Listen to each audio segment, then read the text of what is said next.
네, 성경에 보면은 사도 베드로가 이 고넬료라는 사람의 집에 초대를 받아서 가서 거기서 하나님의 말씀을 전할 때 그 말씀을 듣는 모든 사람들에게 그날 성령 임하는 역사가 일어났는데, 오늘 성령 강림 주일인 이날 이 하나님의 말씀을 듣는 여러분 모두에게 하나님의 성령이 임하는 역사가 있기를 바랍니다.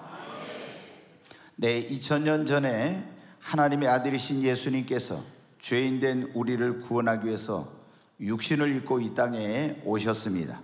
그런데 예수님께서 유대인의 명절인 유월절날 제자들과 마지막 만찬을 하시면서 거기에 모인 제자들에게 청천벽력 같은 그런 말씀을 하셨습니다.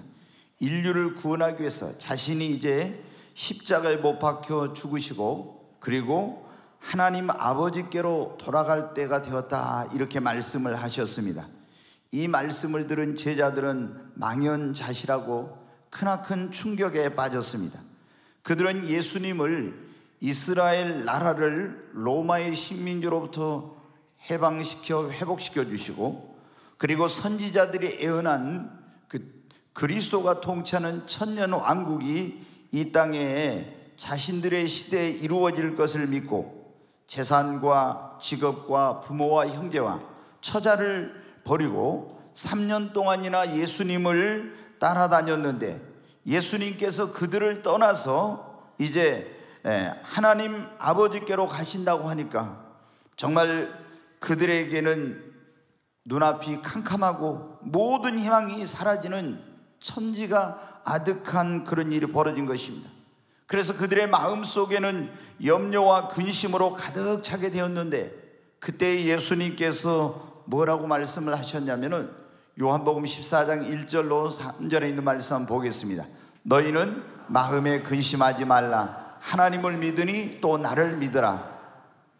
내 아버지 집에 거할 곳이 많도다. 그렇지 않으면 너희에게 일렀으리라. 내가 너희를 위하여 거처를 예비하러 가노니 가서 너희를 위하여 거처를 예비하면 내가 다시 와서 너희를 내게로 영접하여 나 있는 곳에 너희도 있게 하리라. 1절 말씀을 다시 한번 보겠습니다. 여기 보면 예수님이 지금 떠나신다고 하니까 제자들의 마음속에 불안과 염려와 근심으로 가득해 있는데, 너희는 마음에 근심하지 말래요. 하나님을 믿으니 또 나를 믿으라고.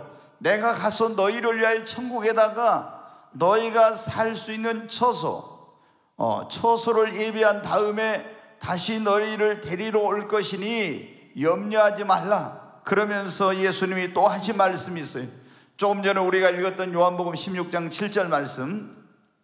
그러나 내가 너희에게 실상을 말하노니 내가 떠나가는 것이 너희에게 유익이라. 내가 떠나가지 아니하면 보혜사가 너희에게로 오시지 아니할 것이요 가면 내가 그를 너희에게로 보내리니.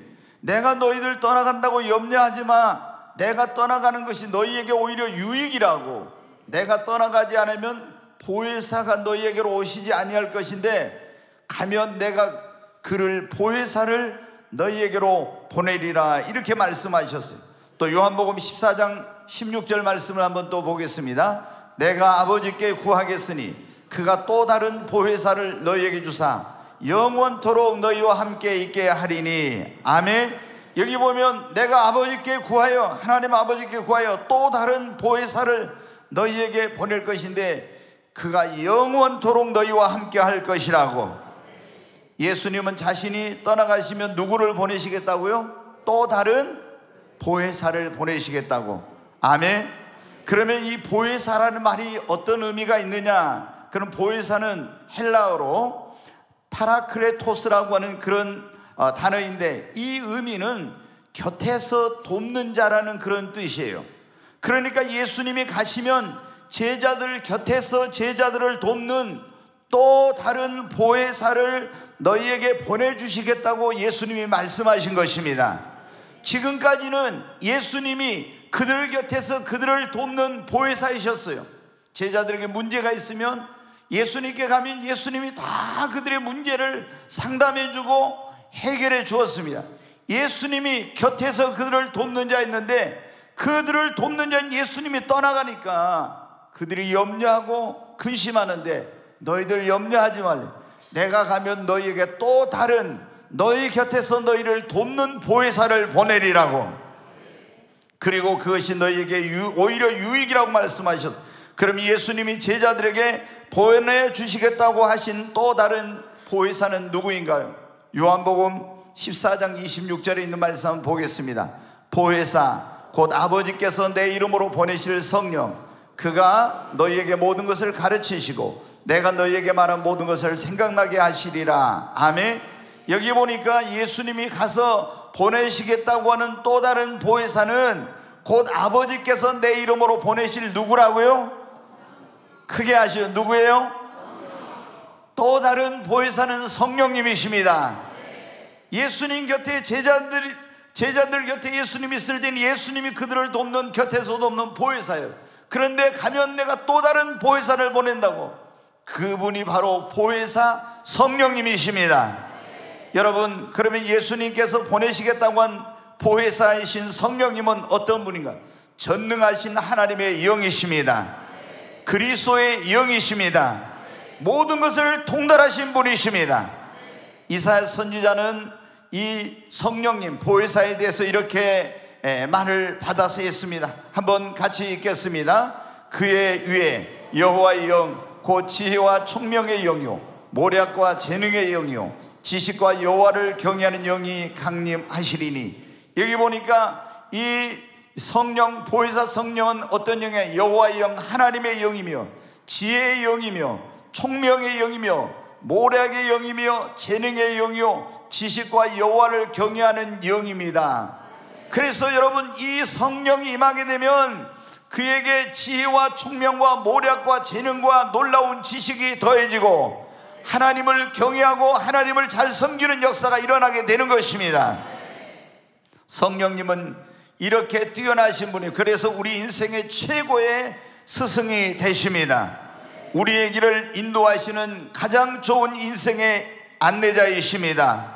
뿐만 아니라 장래일을 알려주시는 그분은 애언자요 때마다 일마다 우리를 도우시는 돕는 자이시며 우리가 낙심될 때 우리에게 위로와 힘을 주시는 위로자 되시는 분이십니다.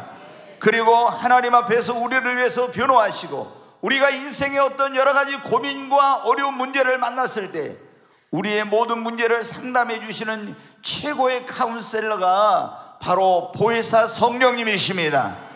여러분, 그러면 예수님이 가셔서 보혜사 성령님을 우리에게 보내주시겠다고 하는, 제자들과 우리에게 보내시겠다고 하는 그 목적이 무엇입니까? 우리에게 오셔서 이 성령님이 죄와 의와 심판에 대해 알게 하고 예수를 믿고 예수님이 누구인가 알아서 구원받게 하려고 성령님을 보내신 것입니다. 자, 요한복음 16장 7절로 8절에 있는 말씀 다시 한번 같이 읽습니다. 그러나 내가 너희에게 실상을 말하노니 내가 떠나가는 것이 너희에게 유익이라. 내가 떠나가지 아니하면 보혜사가 너희에게로 오시지 아니할 것이요 가면 내가 그를 너희에게로 보내리. 예수님이 뭐라고 했어요? 가서 누구를 보내시겠다고요? 보혜사 성령님을 보내시겠다고. 아멘. 그런데 그분이 오셔서 어떤 일을 8절에 보겠습니다. 그가 와서 죄에 대하여 의에 대하여 심판에 대하여 세상을 책망하시리라. 우리가 뭐가 죄인 줄을 예수님 안 믿는 사람들은 잘 모릅니다. 우리가 세상의 어떤 그 법을 안 지켰을 때, 그것을 안 지켰을 때 우리가 죄를 지은 줄만 알지 진짜로 하나님 앞에 죄가 무엇인지, 하나님 보시기에 의로운 게 무엇인지 이걸 알지 못해요. 그런데 성령님이 오셔서 우리에게 죄에 대해서, 하나님 앞에 의에 대해서, 그리고 인간이 죽으면 그것으로 끝난 것이 아니라 죽은 다음에는 심판이 있다고 하는 것, 천국과 지옥이 있다는 것, 이거를 다 우리에게 깨닫게 해주시려고 누구를 보냈냐? 성령님을 보내신 것입니다. 그래서 우리에게 누가 필요하다? 구원자가 필요하다는 것입니다. 네, 요한복음 15장 26절에 있는 말씀 같이 한번 읽습니다. 내가 아버지께로부터 너희에게 보낼 보혜사 곧 아버지께로부터 나오시는 진리의 성령이 오실 때 그가 나를 증언하실 것이요. 아버지께서 보내실 성령이 오셔서 그 진리의 성령이 누구를 증언하신다고요? 예수님이 누구인가를 우리에게 가르쳐 주신대요. 그래서 예수님을 믿고 우리가 구원받아야 된다. 예수는 목수의 아들이 아니라 세계 4대 성인 중에 한 사람이 아니라 위대한 성각자나 위대한 선생이 아니라 바로 인류를 죄에서 구원할 유일한 구원자란 것을 성령님이 그걸 알게 해주시려고, 바로 우리를 구원하시려고 예수님이 성령을 보내신다는 것입니다. 여러분, 뿐만 아니라 예수님께서 보혜사 성령을 보내신 목적, 요한복음 14장 16절 말씀 한번 보겠습니다. 내가 아버지께 구하겠으니 그가 또 다른 보혜사를 너희에게 주사 영원토록 너희와 함께 있게 하리니. 아멘.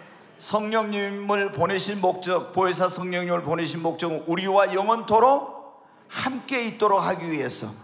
아멘. 네, 여러분, 예수님은 그런 말씀하셔. 내가 너희에게 떠나가는 것이 유익이라. 그럼 예수님은 그분이 하나님의 아들이신데 육신을 입고 오셨기 때문에 시간과 공간의 제약을 받으세요. 그분이 예루살렘에 있으면 그분은 베다니에 가실 수 없고, 그분이 베다니에 있으면 사마리아에 가실 수가 없는 거예요. 왜? 육신을 입고 오셨기 때문에 시간과 공간의 제약을 받으세요. 그런데 예수님께서 가셔서 보혜사 성령님, 영이신 성령님을 보내면 그 성령님은 시간과 공간의 제약이 없이 어디에나 계시는 것입니다.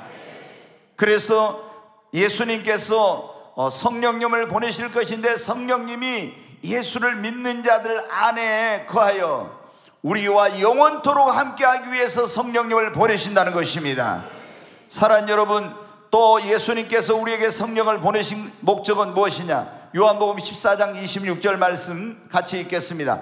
보혜사 곧 아버지께서 내 이름으로 보내실 성령, 그가 너희에게 모든 것을 가르치고 내가 너희에게 말한 모든 것을 생각나게 하시리라. 아멘. 성령님이 오셔서 그가 보혜사 곧 아버지께서 내 이름으로, 예수 이름으로 보낼 성령, 그가 너희에게 모든 것을 가르친대요. 자녀 교육은 이렇게 해라, 너 가정생활은 이렇게 해라, 신앙생활은 이렇게 해라, 직장생활은 이렇게 해라, 사업은 이렇게 해라. 그냥 신앙생활 하는 것만이 아니라 모든 것을 그분이 가르쳐 주시고 내가 너희에게 말한 모든 걸 생각나게 하시리라. 성령님은 오셔서 우리에게 모든 걸 가르쳐 주시고 생각나게 하시고 깨닫게 하시고, 이 하나님의 말씀인 진리의 말씀을 이 저자이신 성령님께서 우리에게 밝히 알게 해주신다는 것입니다. 그러니까 여러분, 이 성경이라는 것이 성령을 받아야, 예수를 믿고 성령을 받아야 이 성경이 깨달아지는 것입니다. 아무리 세상적으로 공부를 많이 해도요, 이 성령을 안 받은 사람은 읽으면은 깨닫지를 못해. 그런데 우리가 예수를 믿고 성령 받은 다음에 그때 성경을 읽으면 전에 전혀 몰랐던 그런 놀라운 영적인 것들이 보이고 깨달아지는 역사가 일어납니다. 또 예수님께 성령을 보내신 목적, 요한복음 16장 13절 말씀 같이 한번 읽겠습니다. 그러나 진리의 성령이 오시면 그가 너희를 모든 진리 가운데로 인도하시리니. 성령이 오셔서 우리를 어디로 인도하신다고요? 진리 가운데, 우리를 생명의 길로, 옳은 길로, 축복의 길로 성령님께서 인도하도록 하기 위해서 성령을 보내신 것입니다. 구약시대 여러분, 하나님의 선민은 이스라엘 백성들이 애굽, 오늘날로 하면 이집트에서 종사를 했어요. 그들이 그들이 구원을 받고 홍해 건너를 나왔을 때 광야에 길이 없었어요. 그런데 그 길이 없는 광야에서 하나님께서 그들을 어떻게 인도해 주셨어요? 낮에는 구름 기둥으로, 밤에는 불 기둥으로 인도해 주셨어요. 지금 저 하늘에 있는 그 뭉게 구름을 통해서 인도한 것이 아니라 그 구름 기둥, 불 기둥은 쇠키나라고 해서 하나님의 영광이 가득한, 하나님의 임재가 가득한 그런 구름이에요. 그런데 하나님께서 길이 없는 그 광야에서 하나님이 구름 기둥, 불 기둥으로 그들의 길을 인도해, 그 인도하는 대로 따라가니까 하나님께서 그들을 위해서 예비해 놓은 젖과 꿀이 흐르는 가나안 땅에 여러분 이르게 된 것입니다. 여러분, 신약 시대에는 예수 믿고 구원받은 우리를 천국 가는 그날까지 옳은 길로, 생명의 길로, 축복의 길로 하나님께서 우리를 인도하기 위해서 누구를 보내셨어요? 보혜사 성령님을 보내신 것입니다. 여러분, 그러니까 성령을 받아, 성령의 인도를 받아야 여호와 일에 하나님의 예비해 놓은 여호와 일의 축복을 받게 되고 생명의 길을 갈게 되고 축복의 길을 가게 되고 인생이 방황치 않게 되고 여러분 천국에 이르게 되는 것입니다. 뿐만 아니라 예수님께서 가셔서 성령을 보내주신 건 다시 13절 한번 또 같이 한번 읽겠습니다. 그러나 진리의 성령이 오시면 그가 너희를 모든 진리 가운데로 인도하시니 그가 스스로 말하지 않고 오직 들은 것을 말하며 장래일을 너희에게 알리시리라. 장래일을 우리에게 어떻게 해주신다고요? 알려주신다고. 사람들은 미래에 대해서 많은 관심이 있습니다. 그런데 그걸 몰라요. 그러니까 답답하니까 용하다는 점쟁이, 무당 뭐 이런 사람들을 찾아가서 이번 국회의원 선거 있었잖아요. 그러면 나 이번에 당선될 것 같소? 당선 안 될 것 같소? 여러분 이 선거가 있으면 그냥 이 무당 점쟁이들 집이 문전성시를 이루는 거예요. 너무나 이제 답답하니까 될지 떨어질지. 또 어떤 사람들은 자신의 장래에 대해서 아니면 자녀의 미래에 대해서 이런 것을 누구에게 가서 무당이나 이런 점쟁이 용하다는 사람에게 가서 여러분 어떻게 그거를 알고 싶어요. 그런데 우리의 미래를 알고 있는 분은 하나님이신데 하나님께서 누구를 통해서 우리에게 장래일을 알려주신다고요? 성령님을 통해서 알려주시는 것입니다. 여기 보면 예수님이 그렇게 말씀했잖아요. 진리의 성령이 오시면 그가 너희를 모든 진리 가운데로 인도할 뿐만 아니라 너희에게 장래일을 알려주시리라. 여러분 우리가 장래일을 알면은 내 인생에 하나님이 어떤 계획이 있는지 내게 다가올 일이 어떤 것인지 그러면 어떻게 준비를 할 수가 있고 대비를 할 수가 있죠. 그래서 그 인생이 방황하지 않는 거예요. 그런데 하나님께서 내 인생에 어떤 걸 계획해 놓으신지 내 앞에 지금 어떤 어려움과 위험이 다가오고 있는데 이를 모르니까 여러분 어떻게 피할 수 있는데 피하지 못해서 공경에 처하게 되고 또 그걸 미리 준비해서 쓰임을 받고 축복을 받을 수 있는 그걸 못 받게 되는 거예요. 여러분 하나님이 우리에게 보혜사 성령을 보내주신 것은 장래일을 알려주시기 위해서 보내신 것입니다. 뿐만 아니라 성령을 보내신 것은 로마서 8장 26절을 또 보겠습니다. 이와 같이 성령도 우리의 연약함을 도우시나니 우리는 마땅히 기도할 바를 알지 못하나 오직 성령이 말할 수 없는 탄식으로 우리를 위하여 친히 간구하시느니라. 아멘. 여러분 성령도 우리의 연약함을 뭐 하기 위해서요? 돕기 위해서. 성령님이 오신 것은 때마다 일마다 우리를 도와주시려고 오신 것입니다. 성령님을 다른 말로 뭐라고 해요? 보혜사라고. 보혜사라는 말이 뭐라고 했어요? 곁에서 돕는 자. 우리가 어떤 일을 해야 되는데 내 능력으로는 이걸 할 수 없는 일이 있어요. 또 정말 어떻게 해야 될지를 모를 때 있어요. 그런데 이런 모든 것을 통달하신 분, 이런 모든 것을 다 해결해 줄 수 있는 분, 그런 능력자가 있다면 얼마나 우리에게 좋겠어요. 그런데 여러분 정말 전능하신 하나님의 영이신 성령님이 우리 곁에서 연약한 우리를 돕기 위해서 그렇게 하도록 하기 위해서 예수님이 우리에게 성령을 보내신 것입니다. 정말 여러분 성령 보내신 주님께 감사해야 돼요. 정말 우리가 지금 성령님이 오시지 않았다면 여러분 생각해 보세요. 성경을 읽어도 아무것도 깨닫지 못해.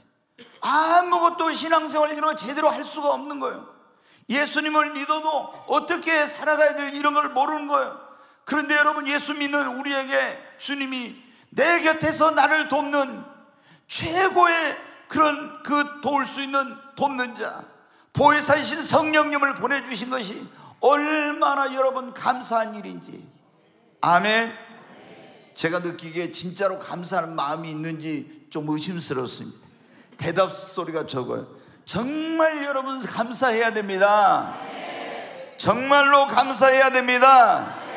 성령님께서 우리의 연약함을 돕기 위해서 그 금방 8장 26절 다시 봐요. 거기 보면 이랬잖아요. 우리가 기도할 때도 어떻게 기도할지 모를 때 마땅히 기도할 바를 알지 못해 성령이 말할 수 없는 탄식으로 우리를 위하여 친히 간구하신다고. 때로는 내가 뭘 기도해야 될지 모를 때 성령님이 나를 위해 기도. 여러분 그런 경험이 있습니까? 저는 언제 기도하다가 있잖아요. 너무 피곤해가지고 이제 지쳐가지고 졸았어. 그런데 졸다가 딱 정신이 들어 이렇게 보니까 있잖아요. 내 안에서 누군가 날 위해 기도하고 있는 거예요. 누가 그렇게 했어요? 성령님이. 여러분 기도를 깊이 해보신 분들은 이런 경험을 했을 거예요. 말할 수 없는 탄식으로 나를 위하여. 그래 우리가 방언 기도가 그래 중요한 거예요. 우리가 방언 기도할 때 사람들, 어떤 사람은 예전에 저는 그랬거든요. 이 방언 기도하면 야 그런 귀신 신나라 까먹는 소리 하지마, 그런 잘못된 거야, 이단이야 막 이랬었거든요. 이 방언이 성령의 언어라는 걸 몰랐을 때. 그런데 이제 제가 이걸 이제 깨닫고 나서 이 방언의 중요성을 알게 됐어요. 그러면은 우리가 이런 경우 있잖아요. 제가 가끔 그런 말씀드려요. 여러분 자녀들이 지금 서울에 있어. 근데 전화해가지고 길동아 잘 있냐 그럼 예 아빠 잘 있어요. 그러면 지가 막 힘들고 어려운 엄청난 그런 고통스러운 일이 있는데도 잘 있다 하면 엄마 아빠는 아무것도 모르는 거예요. 그렇잖아요. 그리고 그 마음속에 어떤 막 고통과 이런 힘든 것들이 있는데, 또 직장에서 어떤 어려움이 있는데 이거 모르는 거예요. 근데 우리가 여러분 어때요? 제가 이제 길동이 아버지, 근데 길동이를 위해서 기도해.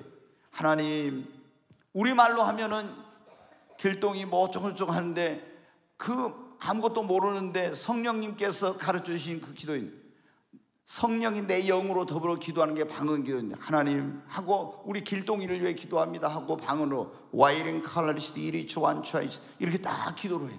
그러면 모든 것을 통달하시고 모든 걸 다 하시는 성령님께서 그 내 아들 길동이가 지금 얼마나 마음의 고통과 아픔이 있는 걸 아시는 그분이 내가 영으로 기도할 때 하나님 그 아들이 지금 너무나 고통 가운데 있습니다. 하나님께서 그 아들을 붙들어 주시고 위로해 주시고 힘 주시고, 이런 기도가 있잖아요.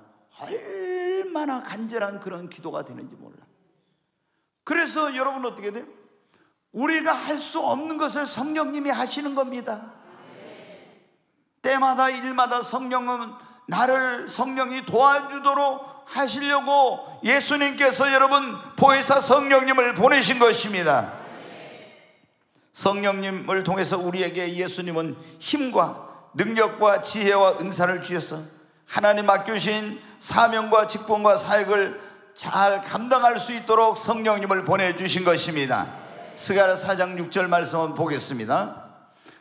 그가 내게 대답하여 이르되 여호와께서 스룹바벨에게 하신 말씀이 이러하니라. 만군의 여호와께서 말씀하시되 이는 힘으로 되지 아니하며 능력으로 되지 아니하고 오직 나의 영으로 되느니라. 아멘.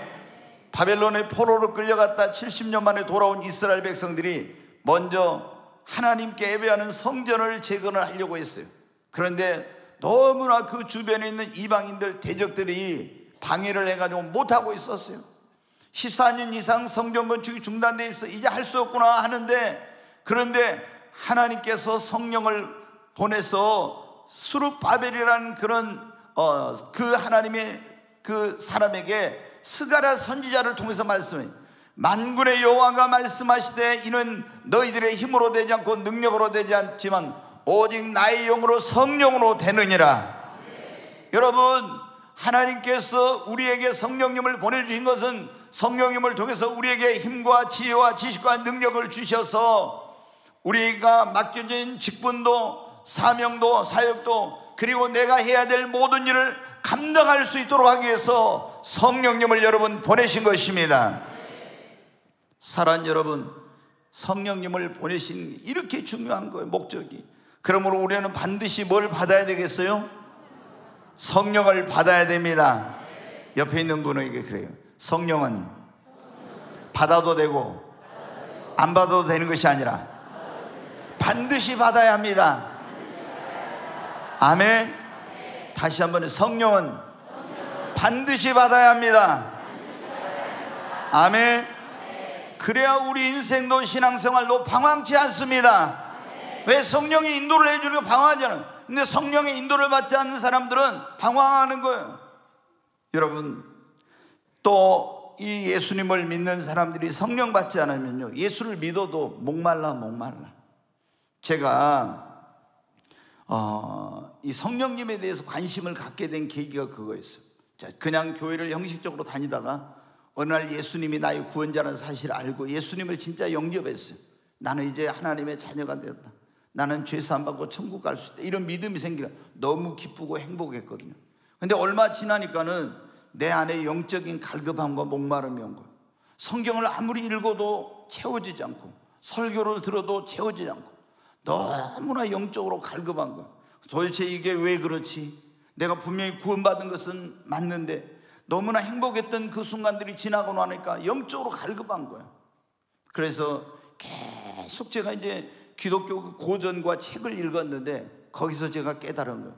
위대한 하나님의 그런 사람들을 생애를 보니까 예수를 믿고 구원받은 다음에 또 한 번 또 다른 은혜를 받았더라고요.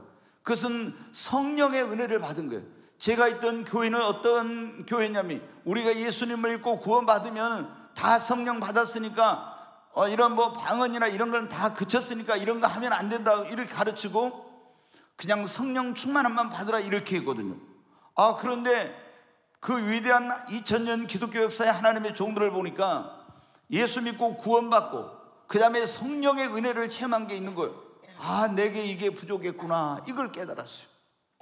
요한 웨슬레를 보니까 옥스포드에서 그렇게 경건한 집안에서 태어나가지고 어려서부터 모태신앙으로 열심히 신앙생활하고, 그리고 옥스포드를 졸업하고 미국에 그때 신대륙을 발견했어요. 선교사로 갔는데 선교를 실패하고 영국에 돌아왔어. 모라비안 교도라는 그 사람들의 모임에 나갔다가 목사가 되고 선교사가 됐는데 구원의 확신이 없었는데 거기서 구원의 확신을 갖고 너무나 행복했는 거예요.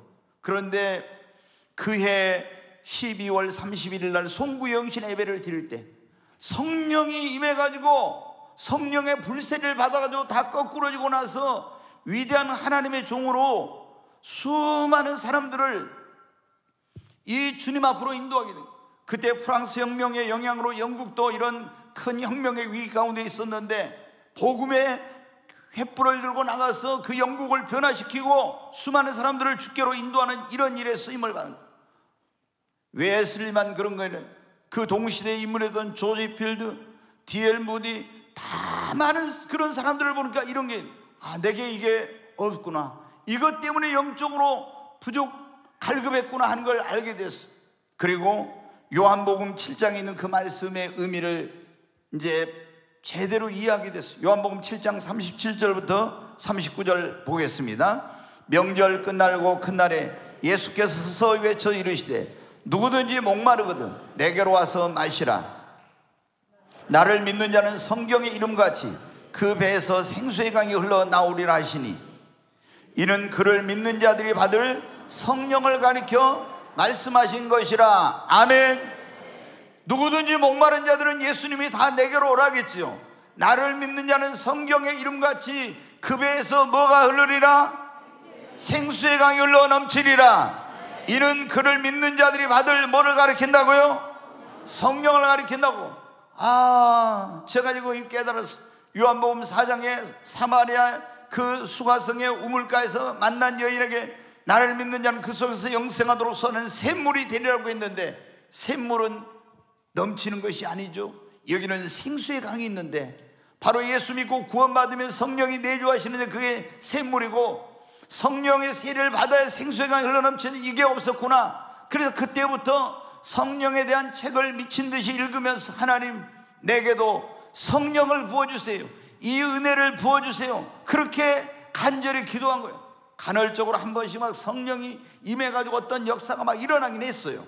체험도 하고. 그런데 완전히 성령이 임한 그런 것이 아니었어요. 근데 98년 7월 24일 날 기도하던 가운데 하늘이 열리고 성령이 임했습니다. 그때부터 내 안에 목마름이 사라지고 배에서 생수의 강이 흘러넘치게 된 것이, 그 전에는 목회가 무거운 짐이고 내 힘과 능력으로 하려니까 너무나 고달프고 힘든 거였어요. 그러나 성령이 임하여 성령의 능력으로 하니까 행복한 목회를 하게 되고 신앙생활도 기쁘게 하게 된 것입니다. 사랑하는 여러분, 여러분도 예수님을 믿었으면 반드시 성령의 세례를 받아야 됩니다. 그래야 목마르지 않습니다. 능력 있는 그리스도로 살아갈 수 있습니다. 예수님이 하늘로 승천해 가시면서 그런 말씀했죠. 사도행전 1장 8절에 보면 오직 성령이, 같이 읽습니다. 오직 성령이 너희에게 임하시면 너희가 권능을 받고 예루살렘과 온 유대와 사마리아 땅까지로 내 증인이 되리라 하시니, 여기 보면 오직 성령이 너희에게 임하시면 너희가 뭐를 받고요? 권능을 받고 성령님 안에 능력이 있습니다. 이 권능이란 말은 두나미스라는 그런 말인데, 어마어마한 수십만 톤의 다이너마이트 같은 그런 걸 표현할 때 쓰는 말이에요. 여러분, 성령이 임하면 너희가 권능을 받고, 아멘. 여러분, 성경에 보면 사사시대라는 시대가 있어요. 다 어떤 사람은 막대기 가지고 소 몰고 다니는 사람이요, 어떤 사람은 농사꾼이요, 다 별 볼 일 없는 그런 사람들이었어요. 그런데 다윗과 같은 경우는 양치기 목동이었어요. 그에게 성령이 임하니까 능력의 사람으로 여러분 변화되는 역사가 일어났습니다. 우리도 하나님의 그런 사람으로서 능력 있는 그리스도로 살아가려면 반드시 뭐가 우리에게 임해야 됩니까? 성령이 임해야 됩니다. 그래야 권능을 받는 것입니다. 성령님 안에 권능이 있습니다. 그리고 여기에 말씀에 말은 성령이 임하면 권능을 받고 예루살렘과 온 유대와 사마리아 땅까지로 내 증인이 되리라. 여러분, 주님이 우리에게 주신 가장 큰 사명이 뭐예요? 너희가 예루살렘과 유대와 사마리아 땅까지를, 또 만민에 가서 모든 민족에게 복음을 전파하라는 거죠. 그런데 이거의 주님의 지상명령, 가장 큰 명령이요. 그런데 이걸 감당하려면 성령의 권능을 받아야 되는 것입니다. 뿐만 아니라 우리가 어떤 인생의 시련과 신앙생활의 어려움도 성령을 받아야 이겨낼 수 있습니다. 제자들이 예수님이 그랬어요. 내가 로마 군병들과 대지상들이 보낸 사람들이 나를 잡으러 오면 너희들이 다 나를 버리고 도망갈 거라고. 그러니까 선생님 무슨 말씀 하십니까? 우리가 주와 함께 죽는데도 갈 겁니다. 우리는 죽으면 죽었지 절대 예수님 부인하는, 주님을 버리는 일은 없습니다. 그런데 여러분 어떻게 했어요? 하속들, 로마 군병들이 오니까 다 예수님을 모른 예수님을 버리고 도망쳤습니다. 그리고 베드로는 계집아이 앞에서 예수님을 모른다고 3번이나 부인했어요. 얼마나 큰 소리 쳤습니까? 주와 함께 죽는데도 가겠다고. 그런데 죽음이 두려워서, 잡혀가는 것이 두려워서 예수님 모른다고 부인하고 도망쳤습니다. 그런데 여러분, 오순절날 성령 받고 나니까 어떻게 돼요? 채찍에 맞아도, 감옥에 갇혀도 너희 말 듣는 것과 하나님의 말 듣는, 누구 말 듣는 게 옳으냐 하면서 어떻게 돼요? 환난과 핍박을 두려워하지 않아요. 죽음을 두려워하지 않아요. 왜? 성령 받고 나니까. 여러분, 우리가 앞으로 우리 시대에 그게 옳지 어쩐지는 알지 못하지만 마지막 때 대환란이 있어요. 7년 대환란. 근데 그때 예수님 믿는 사람이나 안 믿는 사람 다 적그리스도가 나타나서 오른손이나 이마에다 666표를 받으라고. 이거 안 받는 사람은 물건을 사고 팔고 못하게 하고 죽이고, 또 적그리스도가 우상을 만들어놓고 거기 경배하지 않는 사람 다 죽인다고 했어요. 근데 그때 목사님, 저는 절대 666표 안 받을 겁니다. 절대 저는 그 적그리스도 우상에 절하지 않을 겁니다. 저는 죽으면 죽었지 안 할 겁니다. 이렇게 했어도 여러분이 성령 받지 않으면 있잖아요. 베드로와 제자들이 큰 소리 쳤지만은 다 예수님 부인하고 도망쳤잖아요. 성령 받아야만이 이런 환난과 시험도 이길 수 있습니다. 인생의 고난도 이길 수 있습니다. 사도행전 1장 8절에 그러죠. 오직 너희에게 성령이 임하면 너희가 권능을 받고 예루살렘과 온 유대와 사마리아 땅까지 이르러 내 뭐가 되리라? 증인이 되리라. 그 증인이나 되리라는 이 말은요, 다른 또 그 의미가 어떤 순교자라는 그런 의미가 들어있어요. 그러니까 성령이 임해야만이 권능을 받아서 어떤 환난과 핍박도 이기고 순교할 수 있는 거예요. 절대 내 결심만 가지고는 안 됩니다. 여러분, 정말 여러분이 어떤 인생의 시련이 오도 어려움이 와도 이겨내려면요 성령 받아야 돼요.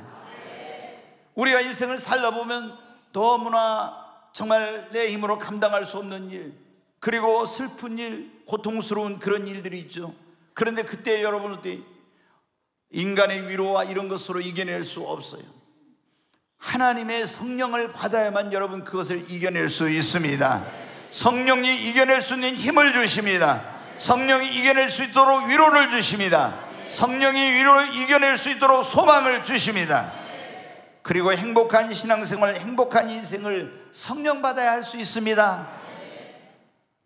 성령님은 희락의 영이에요. 그래서 성령 임하면 어떻게 돼요? 얼굴이 환해지고 만면에 웃음이 넘치고 막 그런 역사가 일어나. 왜? 이 성령이 희락의 영이거든. 근데 교회 다니면서 있잖아요, 어떤 분들은 우거지쌍이에요. 맨날 뭐 생각하는 로댕처럼 있잖아요. 심각해갖고 다니는 사람들. 난 그런 사람들을 보면은, 여러분, 누가 예수님 믿겠어요?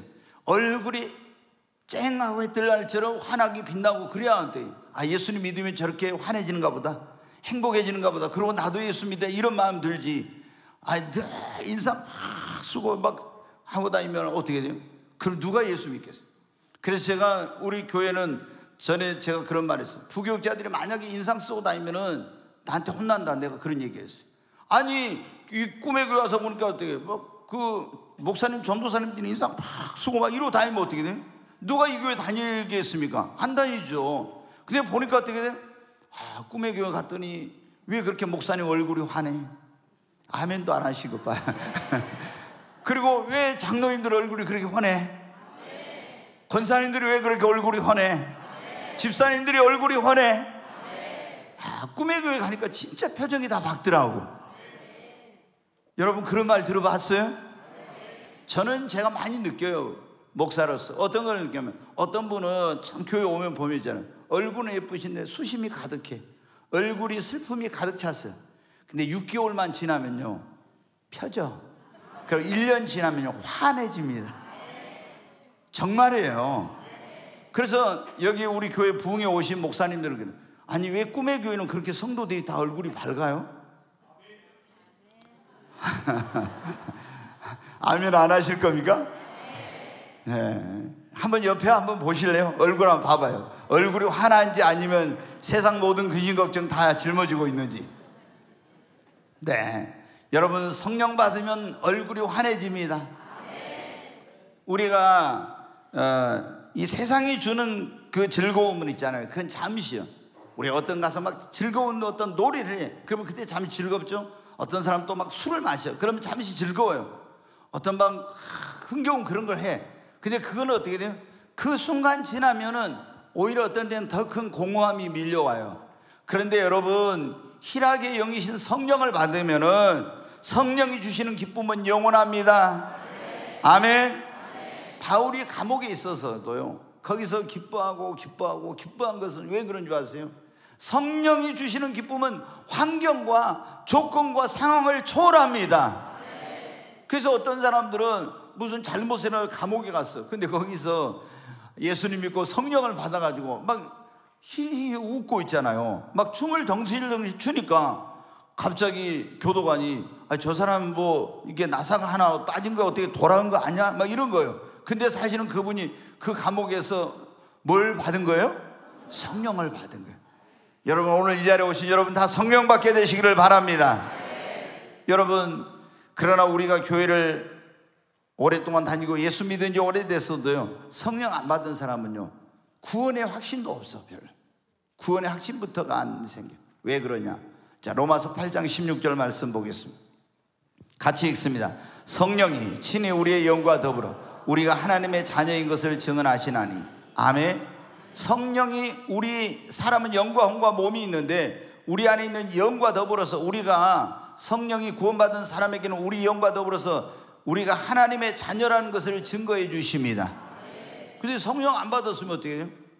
그런 증거가 없는 거예요. 그러니까 구원받은 사람은, 성령 받은 사람은 성령이, 너는 하나님의 자녀야, 내 이름은 생명체에 기록됐어, 이렇게 너는 하나님의 나라의 상속자, 이걸 성령께서 가르쳐 주고 증거해 주셔요. 그러니까 구원의 확신이 딱 생겨. 근데 교회 다니고 예수 믿고 이렇게 했는데도 성령을 안 받은 사람들은요, 어떻게 하냐?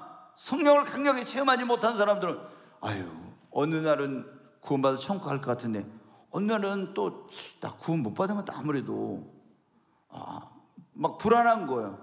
구원의 확신이 왔다 갔다 이렇게 하는 거예요. 왜? 성령을 강력하게 체험하지 못해서 그런 거예요. 여러분, 성령 받으면 이런 확신을 성령께서 우리에게 주십니다. 왜 우리가 성령 받지 못하면 교회 다니도 구원의 확신이 없어, 능력이 없어. 성령님 받아야 능력이 있지. 늘 교회를 다니고 예수 믿어 목마르고 기쁨이 없고 고난과 시련을 이길 수 없고 늘 신앙적으로 인생이 방황하고 맡겨진 사명과 직분도 감당하지 못하고 너무 조금 뭐 주일하다 있잖아요. 힘들어서 못하겠다고 막 그만둔다고 이래요. 왜 그래요? 성령을 못 받아가지고 하니까 그런 거예요. 그러므로 우리는 반드시 성령을 받아야 됩니다. 성령을 받아 구원의 확신을 가지시기 바랍니다. 성령을 받아야 기쁨이 넘치고 목마름이 없는 신앙생활, 능력 있는 그리스도인으로 주님이 주신 사명과 직분도 감당할 수 있습니다. 그러면 가장 중요한 것은 우리가 뭘 받아야 되겠어요? 성령을 받아야 돼. 그럼 성령 받으려면 어떻게 해야 되냐? 자, 사도행전 2장 38절 말씀 같이 한번 읽습니다. 베드로가 이르되 너희가 회개하여 각각 예수 그리스도 이름으로 세례를 받고 죄 사함을 받으라. 그리하면 성령의 선물을 받으리니. 베드로가 오순절날 성령 받았고 설교를 한 거예요. 그날 3,000명이 회개하고 구원받는 역사가 일어났는데, 여기 보면 너희가 어떻게 하면 성령 받는지 나와요. 회개하여, 먼저 회개하래. 그 다음에 예수 그리스도 이름으로 세례를 받고 죄사함을 받으래. 죄사함. 그리하면 성령의 뭐를 받는다고요? 선물을 받는. 그러나 회개하고 예수를 믿고 예수님을 믿고 죄사함을 받으면 성령의 선물을 받습니다. 아멘. 여러분 회개했습니까? 여기서 회개는 날마다 죄짓고 회개하는 그런 회개가 아니라, 이건 성화를 위한 회개, 구원을 위한 회개는 일생에 딱 단 한 번이라고 했어요. 내가 하나님을 등지고 내 마음대로 살던 사람이 그 잘못된 삶의 길에서, 죄악된 길에서 완전히 하나님께로 내 인생의 방향을 전환하는 거예요. 이거를 회개라고요. 그리고 나를 구원하기 위해서 이 땅에 오셔서 내 모든 죄를 짊어지고 십자가 죽으시고 죽은 자 가운데 사흘 만에 부활하신 그 예수님을 나의 구주, 나의 주님으로 영접하면 예수의 보혈로 죄사함을 받습니다. 이걸 다른 말로 뭐라고요? 죄사함을 다른 말로 뭐라고요? 구원받았다고 합니다. 아멘. 다시 그 말씀 보세요. 사도행전 2장 38절 같이 읽습니다. 베드로가 이르되 너희가 회개하여 각각 예수 그리스도 이름으로 세례를 받고 죄사함을 받으라. 그리하면 성령의 선물을 받으리니. 회개하여 예수 그리스도 이름으로 세례, 믿는 자에게 세례를 주죠. 죄사함을 받으라는 거예요. 예수 이름으로 죄사함을, 세례를 받고 죄사함을 받아 구원을 받으라는 거예요. 그러면 뭐를 받는다고요? 성령의 선물을 받습니다. 우리가 이렇게 회개하고 예수를 믿으면 성령을 받아. 이건 성령이 내주하신다고 그래요. 근데 여기서 끝나면 안 돼요.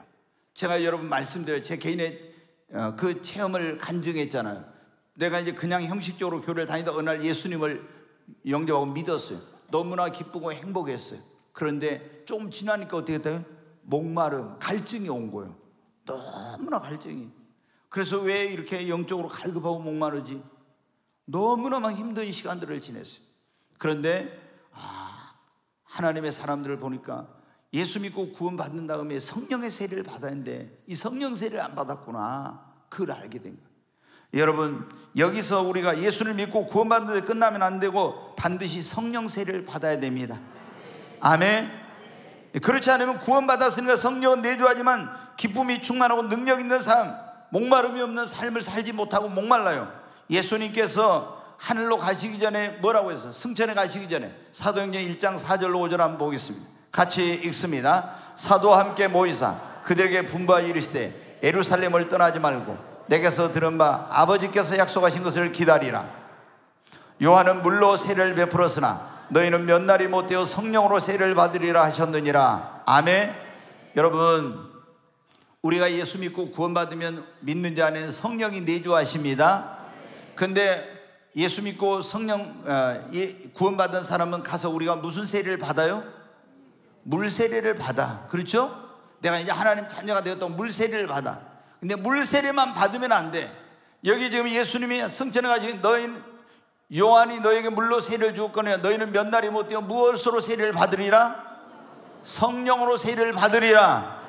여러분, 여기 예수 믿고 구원받은 사람들은 다 물 세례 받았을 거예요. 지금 초신자들 말고는.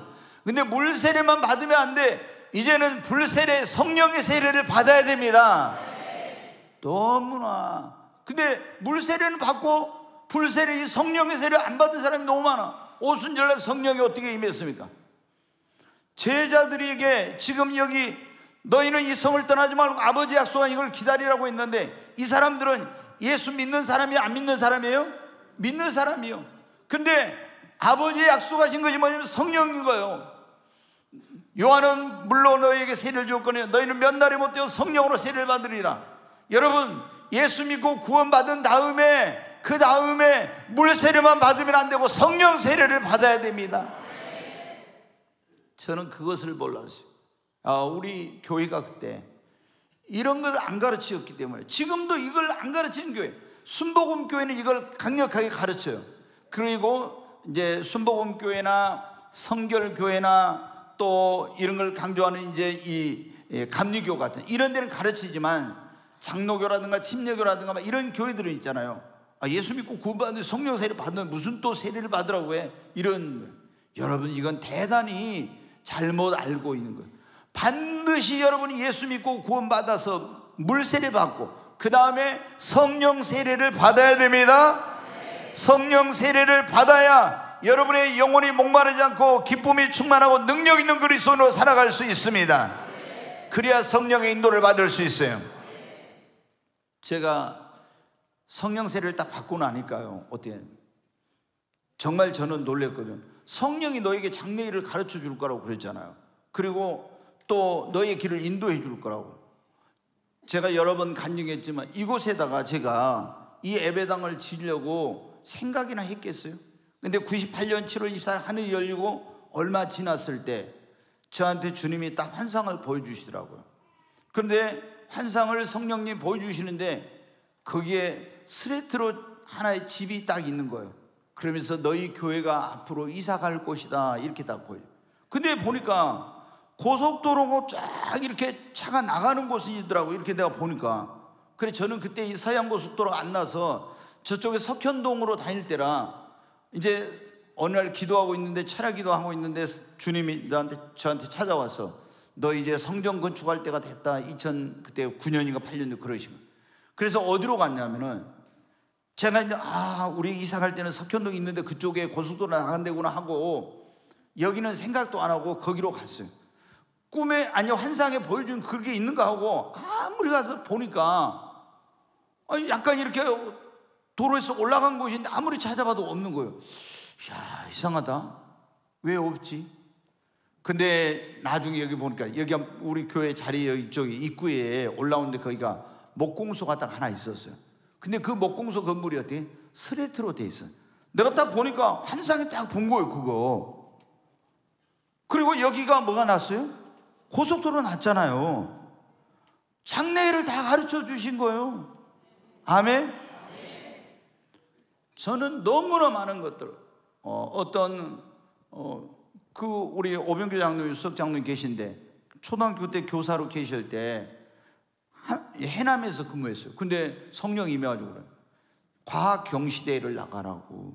그리고 이번에 장관상을 받아가지고 교회 밑으로 오게 될 것이다, 딱 그러라고 말하는 거예요. 그래서 제가 장로님한테 얘기를 했죠. 진짜 과학 경시대회 나가가지고 이해찬 그분이 교육부총리 겸 교육부 장관 할 때 진짜 과학 경시대에 나가서 그 교육부총리 거기 그 교육부 장관상을 받았어요. 그래가지고 우리 교회 바로 밑에 동초등학교로 딱 왔어요. 네, 장관상을 받으면 자기가 어디든지 가고 싶은 데를 지원하면 다 보내주게 돼 있더라고, 법이. 그러니까 저희 교회는 수도 없이 이런 일. 우리 우선 얘기 하나 할까요?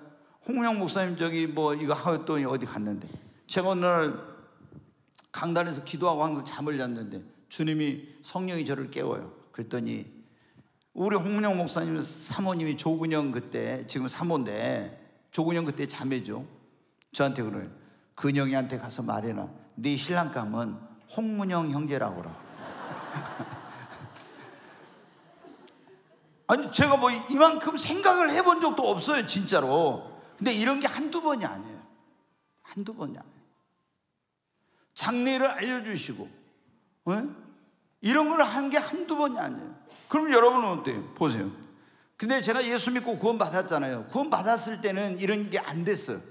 하나님의 뜻을 알아야 돼. 뭘 하려면 그러면 어때요? 저는 어떻게 하면 하나님 뜻을 알지 그러고 있잖아요. 맨날 금식한 거예요. 하나님 이거 어떻게 해야 됩니까?